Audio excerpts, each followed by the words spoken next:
that I'm speaking on the authority of Hamas propaganda. Because if you were a decent human being, you can say that the thousands were killed on October 7. That was a crime against humanity. It was a genocide.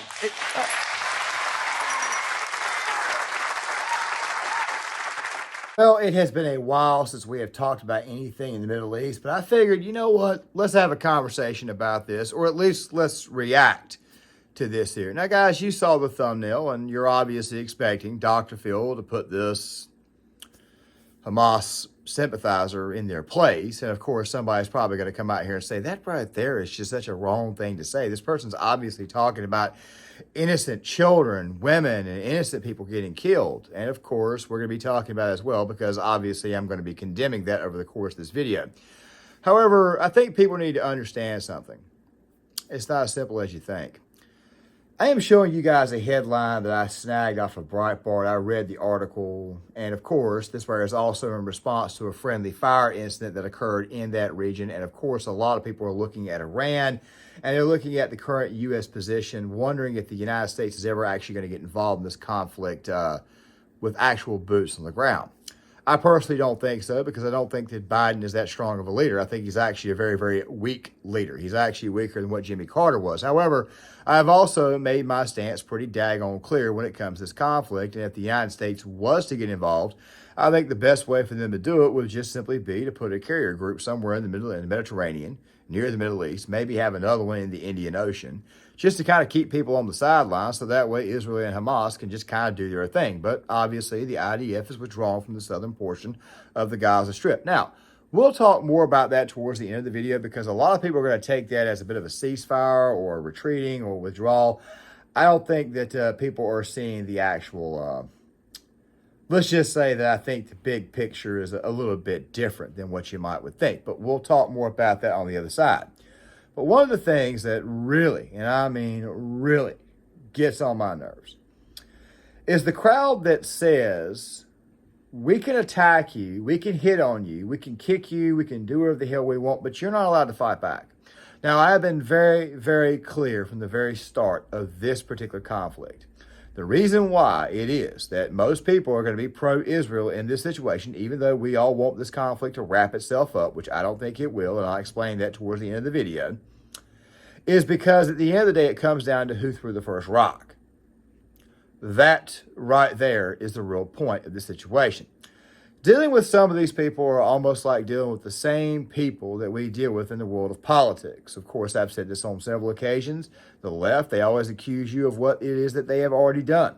And also to the side that keeps on saying, look, you know, we need a free Palestine. I keep telling them, okay, if you want a free Palestine, then why in the hell are you talking about a ceasefire, which, by the way, is not going to resolve anything? Why not just go ahead and go for a treaty? But we'll talk more about that over the course of this video. But Dr. Phil, of course, we got to talk about him, because obviously when Dr. Phil is cooking, he's cooking. Let's roll this. Of that violence, and we are first asked to condemn violence.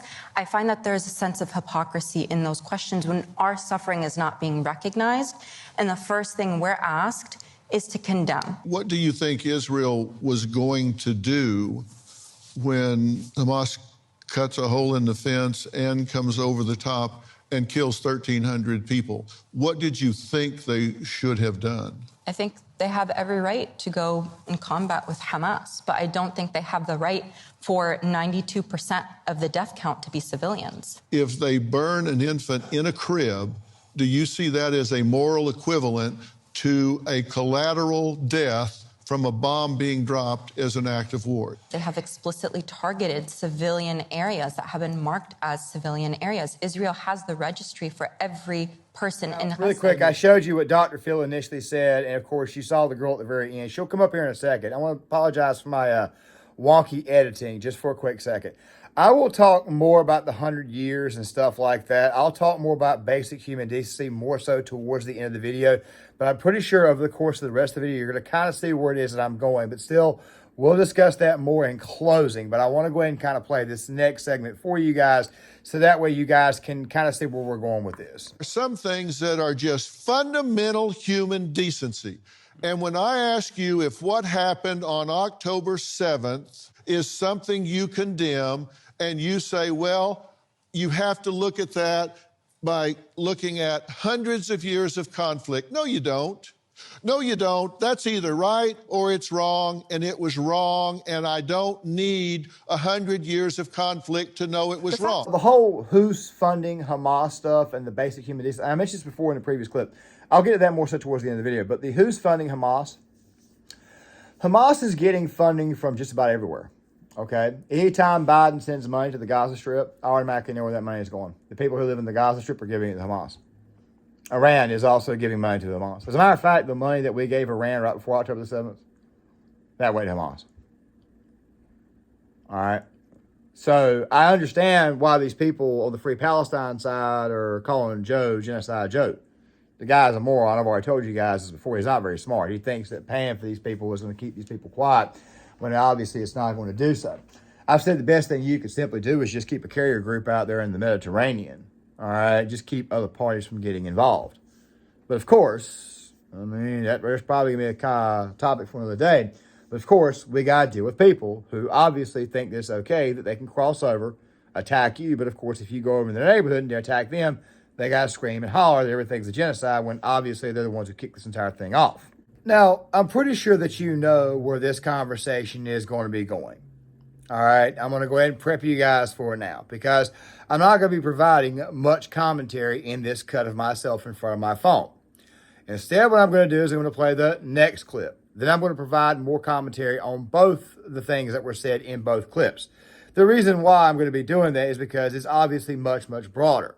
It's going back to the situation where the girl was saying that 92% of the people being killed were civilians, when Hamas doesn't have actual standing soldiers, and these were people who were known to use their own kids for human shields.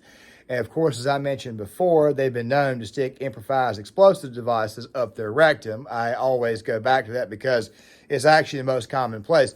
I can also tell you right now that they're also not above using animals, dead animals. It's just kind of how these people fight. Israel, by the way, has been dealing with these people for a very long time. It's one of the reasons why it is that I think that instead of going for a ceasefire, you should be going for a good old-fashioned peace treaty. Because the only thing a ceasefire does is just simply stop the fighting for a very, very short period of time. And then, of course, it's going to pick right back up not too long afterwards. I advise you guys read into the Treaty of Versailles, the armistice at the end of World War I. There's a reason why it is that a lot of people love to call World War II a good old-fashioned continuance of World War I. But that right there, of course, is going to be a topic for Gear Issue 33. But let's watch the rest of this, and then we'll get to the guy which he's also in this clip as well, who, by the way, was the son of the former Hamas leader. Now, this guy is very interesting to talk about. You saw him at the very beginning of the video. This guy apparently left, got saved, became a Christian, and now he completely condemns Hamas, which is something, for whatever reason, the pro-Palestinian side or the free Palestinian side does not want to do for some reason. I mean, like I said before, they think that they can walk over there, kill a bunch of people, then turn right back around and you're not allowed to attack back. That's kind of how these people are. You wonder where it is. Look, I don't want to go too far into a tangent, but in a lot of ways, these people and the radical left in the United States, they're very, very similar. And you guys will pick up on this over time. But let's roll this. Is that Hamas, yes, did take innocent life. Why did Hamas take away innocent life? Why was Hamas platformed? Why was Hamas funded? Why is Hamas empowered to take away innocent life? Let me tell you something. When somebody comes over a fence and goes into someone's house and burns their infant in its crib, I don't give a damn why they did it. It's wrong. Oh, really quick. Dr. Phil basically said exactly what I would say in that situation if actually pressed by somebody. But I want to go ahead and say this right now. One of the girls who's having a conversation, or one of the girls that's in this little forum, is actually a student at the University of Michigan. Now, we'll come back to her here in a second because obviously you're going to be seeing her in a minute because obviously you saw the thumbnail and obviously somebody had to say something that quite frankly didn't make any sense. But here's the thing that I want to address because I got into it with somebody. I'm not going to say who it was, but it was actually a lot of people I got into it with over the whole October the 7th situation because you had some of the craziest uneducated takes were being tossed out there. For example, in one of my previous videos, one of the first things I brought up was the issue of the video that was being released of supposedly the Israeli Air Force firing white phosphorus into a building. You don't fire white phosphorus at a building. Okay, you just don't do that. Take it from a veteran who's had to go through the seminars and actually see exactly what white phosphorus is used for. It's used primarily on vegetation. A lot of these people automatically assume that this was the case because they probably played Spec Ops The Line a little bit too much. Something that, quite frankly, I'm probably going to be exploring on the third channel that I'm creating, which, of course, I'll probably talk to you guys at the end of the video about anyways, because obviously, you know me, I got to give you guys some updates on what's going on. But still, what the hell was really going on was that the helicopters were firing smoke grenades at a building so that way they could get their thermals set up. You see what thermals are used for, if you understand military lingo or if you understand exactly what they are, they're designed to be able to see through an obstruction. That obstruction, of course, would be smoke. It makes it to where you can target those who are inside the building without them being able to see you. That's why the smoke is up there. You see through the smoke. Another take that we had to deal with, and by the way, of course, this is also going to help answer a good portion of the civilian question because, of course, the girls got to tell you that it's 92% of civilians that are being targeted. Now, let me go ahead and say this right now. I abhor civilian deaths when it comes to conflict. However, I also know the region, and I also know the people, and I also know the MO. One of the things, or one of the people that I got into it with, whose name, once again, I'm not going to mention, just know that he was on Fresh and Fit not too long ago, spouting the same crazy crap, was the whole topic of soldiers, or let's just say civilians, in the Gaza Strip being stripped down bare naked. Well, the reason why the IDF would do this is because obviously these people have got a little MO. Most people who live in Middle Eastern regions that are of the Islamic nature, they have this propensity to have IEDs. And sometimes they put those IEDs on the person, meaning that they're not above shoving up their own rear. So obviously what you would do is that these civilians, that quite frankly, you don't know if they're Hamas terrorists or if they're just basic everyday civilians. What you would do is you would obviously strip them down to see if obviously they're packing or not. It's just a standardized search. It just so happens to be they strip them all the way down because these people have an MO. One of those MOs is literally shoving an improvised explosive device up their rectum. Also, something else too is that these people that Israel is fighting, they're not wearing uniforms. So, yes, they could oftentimes be mistaken for civilians. And if you guys remember the whole hospital incident where everybody kept on screaming that Israel bombed a hospital, which, by the way, turned out to be false. It turned out to be a parking lot that was blown up, and the rocket turned out to be a misfire from Hamas bombing their own parking lot. Then obviously you would know that during the fog of war, a lot of misinformation gets out there, even though the friendly fire incident did obviously happen. I'm just simply saying that it's war, it's the fog of war, and quite frankly, you're never going to really and truly know who's actually killed till the whole thing is over with. The charter of Hamas is to eliminate the Jewish race, beginning with Israel, but not stopping with Israel, wiping them off the face of the earth. Is that true? This is true, but it does not end there. Now we have the problem of the pro-Palestine who are actually giving Hamas cover. They are participants in the crime.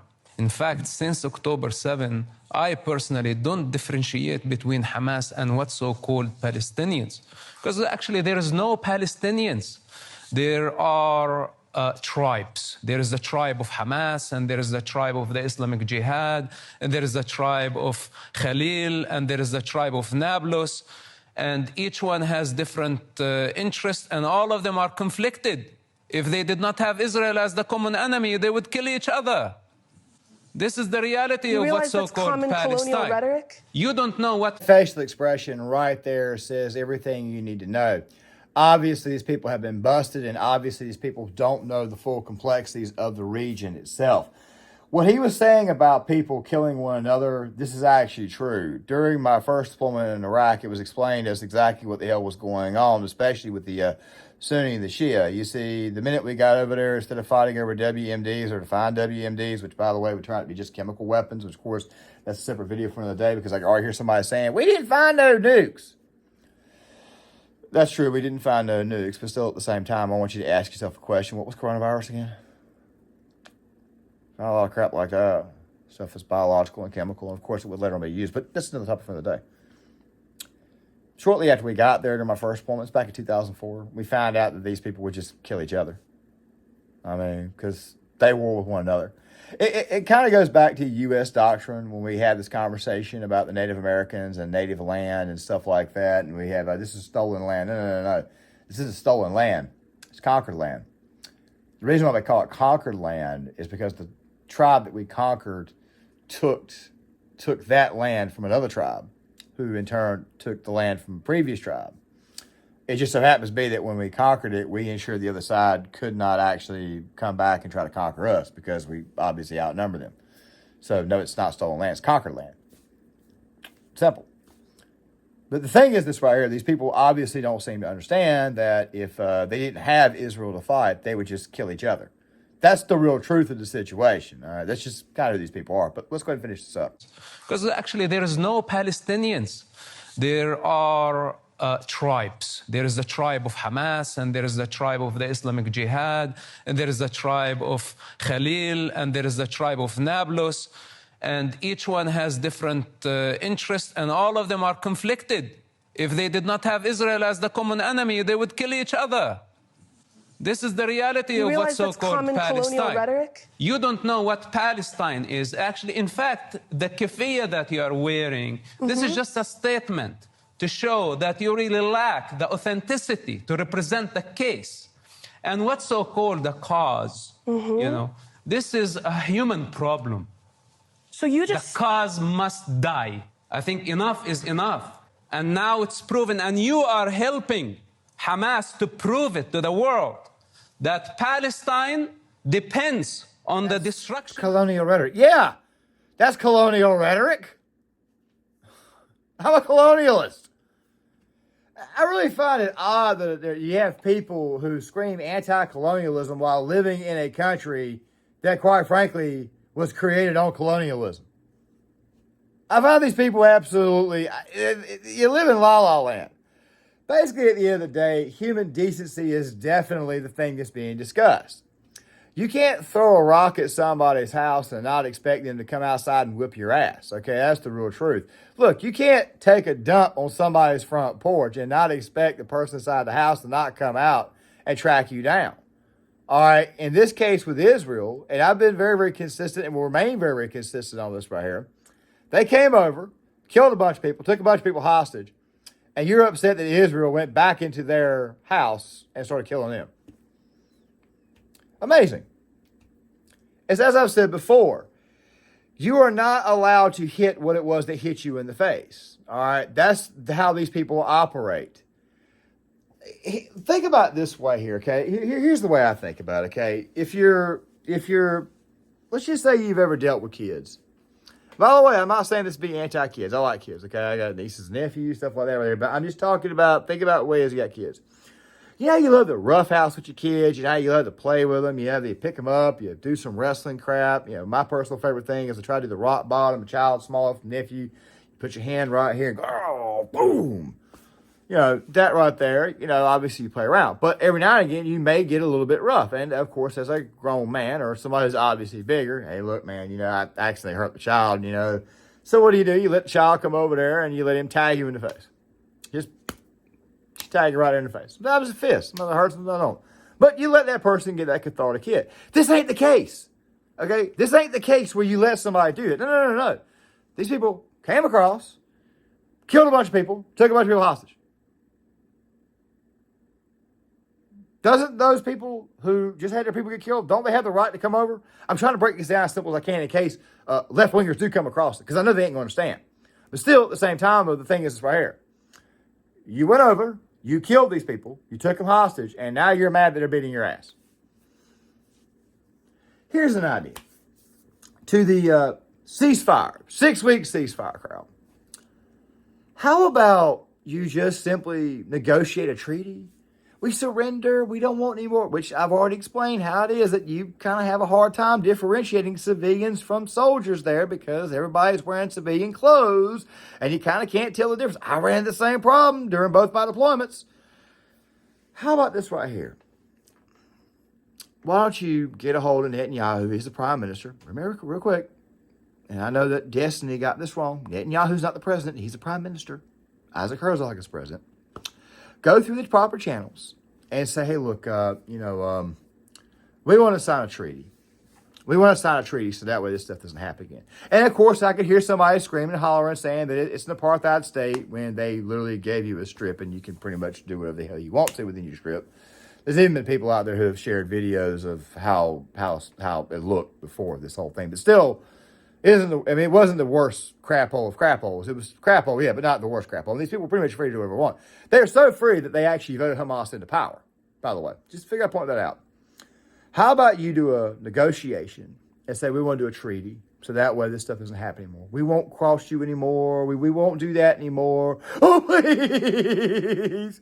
Just do that. Just go for a treaty, not a ceasefire. Because we all know what the hell is going to happen if you do a ceasefire. If you go for a 6-week ceasefire, the only thing that's going to happen is that you're going to start back up 6 weeks. I mean, hundreds of years. Yeah, for hundreds of years, you people have been throwing pot shots at Israel. So obviously at some point in time, this was going to come to a boil. I mean, what the hell did you expect? But then again, at the same time, though, leave it to these people to come out here and play the victim. So yes, Dr. Phil is 100% correct. I want to end the video on this note right here. You guys remember earlier in the video, I talked about that little article from Breitbart, how it was that Israel was just simply moving their forces out of the southern section of the Gaza Strip. Well, the reason why they're probably doing that is because they're probably trying to prepare for the possibility of an attack that's going to be coming from Hezbollah. You see, those troops right there on the southern side, right now at this moment in time, they're not going to be as needed. So they're probably going to go reinforce whatever northern defenses they have. Not to mention the fact that friendly fire incident, now that Iran is starting to get involved, they're probably spraying their forces out a little bit more. They're probably just looking to say, hey, look, maybe we need to put more men here and more men there. That's pretty much, for the most part, what's going on. They also know that it's an election year, and of course, if they do need some additional help or anything coming in, it may not come because obviously we've got a president that doesn't work for the United States, and now he's losing the Muslim vote, so he has to pander much, much harder. So they're probably not expecting a shipment of missiles to come in. So it's just a change in battle plan. That rather is what it appears to be. With that right there being said, guys, please tell me what you think in the comment section. Please hit the like button. Please subscribe. Please share the video. Please sign off in the comment section, and I will see you guys later.